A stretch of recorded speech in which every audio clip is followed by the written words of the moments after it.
প্রতিদিন নাস্তা নিয়ে হচ্ছে যত ঝামেলা। সকাল হলে নাস্তার জন্য যেটাই জিজ্ঞেস করি সেটাই খাবে না। আসসালামু আলাইকুম ভিউয়ার্স, সবাই কেমন আছেন? আশা করি সবাই ভালো আছেন। যে যেখান থেকে যেভাবে দেখছেন ভিডিওটা অবশ্যই কমেন্টস করে জানাবেন যে কে কেমন আছে। সকালে উঠেই জিজ্ঞেস করতে করতে হয়রান হয়ে যায় কে কি খাবে। পরোটা, ভাত, পাউরুটি এগুলো কিছুই ওরা খেতে চায় না। ছোট ছেলে বলল যে সিঙ্গারা খাবে, বড় ছেলে সিঙ্গারা তেমন একটা খায় না। আজকে দেখি ও বলল যে সিঙ্গারা খাবে। তো আমি আমার জন্য এখানে গ্রিন টি নিয়ে নিছি আর সিঙ্গারা নিয়ে আসছি। আমাদের নিচের দোকানে পাওয়া যায়, সেজন্য সিঙ্গারা গুলো গরম গরম নিয়ে আসে। আর যদি বেশি দূরে থাকতো কে আনতো, আসলে তেমন একটা খাওয়া হইতো না। সিঙ্গারা খাওয়ার জন্য এখানে কত আইটেম, সস, কাঁচামরিচ, পেঁয়াজ, যে যেভাবে খায়। আমার অবশ্য কাঁচামরিচ আর পেঁয়াজ দিয়ে খেতে অনেক ভালো লাগে। নাস্তা শেষ করে বড় ছেলেকে বাজারে পাঠালাম। অনেকদিন শাক খাওয়া পড়ে না, তাকে বললাম যে শাক নিয়ে আসতে, যে কোনো শাক। তো পুঁই শাক নিয়ে আসছে, অনেক সুন্দর পুঁই শাক গুলা, কিন্তু ডাঁটাগুলা একটু শক্ত ছিল। শাকগুলাকে আলাদা করে কেটে আমি ডাঁটাগুলাকে একেবারে কুচি কুচি করে ফলে নিছি। এগুলাকে আমি ডাল দিয়ে রান্না করব,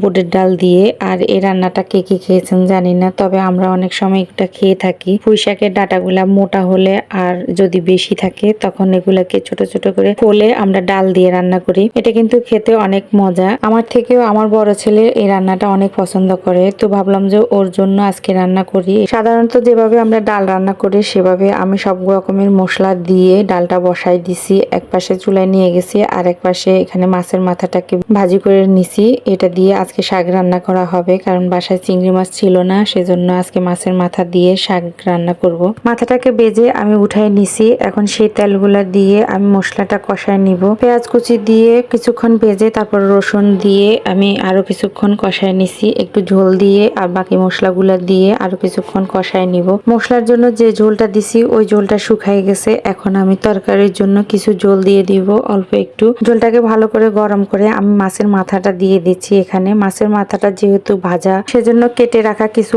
আলু আর ডাঁটা সেগুলোকে আমি দিয়ে দিব। আর দিয়ে এই মশলাটা আর ঝোলের মধ্যে ভালো করে কিছুক্ষণ কষায় নিব। ডাঁটা ছাড়া শাকটা ভালো লাগতেছে না, সেজন্য যেটুকু নরম ছিল অল্প একটু নিয়ে নিছি ডাঁটা, আর সাথে আলু কেটে নিছি দুইটা। এগুলা দিয়ে আমি কিছুক্ষণ ঢাকনা দিয়ে ঢেকে রেখে দিছি। আর ঢাকনাটা উঠায় আমি কিছু কাঁঠালের বিচি দিয়ে দিছি। কাঁঠালের বিচিগুলো আগে থেকে সিদ্ধ করে আমি রেখে দিছিলাম, সেখান থেকে অল্প কিছু আমার জন্য দিয়ে দিলাম। পুঁই শাকের সাথে কাঁঠালের বিচি দিলে আমার কাছে অনেক ভালো লাগে খেতে, সেজন্য অল্প পরিমাণে কিছু কাঁঠালের বিচি দিয়ে দিছি। আর ভালো করে সবগুলাকে কিছুক্ষণ কষানোর পরে আমি এখানে শাক দিয়ে দিছি। আর আমার শাক রান্নাটা হয়ে গেছে। এখানে আমি কিছু কাঁচামরিচও দিয়ে দিছি। কাঁঠালের বিচিগুলা যখন সিদ্ধ করছি তখন একেবারে সুন্দর করে পরিষ্কার করে আদা সিদ্ধ করে রেখে দিছি, সেজন্য এটা একেবারে পারফেক্ট ভাবে এখন তরকারির সাথে হয়ে গেছে। এদিকে আমার ডালটাও সিদ্ধ হয়ে গেছে। এখন ফলে রাখা ডাঁটাগুলাকে আমি ডালের সাথে দিয়ে দিছি।